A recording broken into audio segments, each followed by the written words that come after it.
కొంతమంది ప్రసంగాలు బాగా చెబుతారు కానీ క్యారెక్టర్ మాత్రము లెస్, అసలు ఏముండదు. కానీ అంటారు క్యారెక్టర్ అండి ఆ దేవుడు చూసుకుంటాడులేండి, వాక్యం అయితే బాగా చెబుతున్నాడుగా. సో మనం వాక్యం విందాం.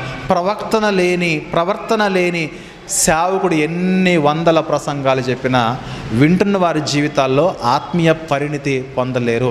వాళ్ళు కూడా వీళ్ళ వలె వాక్యాలు చెప్పగలరేమో కానీ ఆత్మీయ జీవితంలో అభివృద్ధి రాదు, తగ్గింపు రాదు, ఆ గుణము రాదు. ఎంతసేపు గర్వమే, ఎంతసేపు అహమే, ఎంతసేపు లోక సంబంధమైన వ్యామోహాలు ఎక్కువైపోతాయి. ప్రియమైన దేవుని వారలారా, భక్తులుగా సేవకులుగా సాక్ష్యాన్ని మంచి కలిగి ఉండాలి.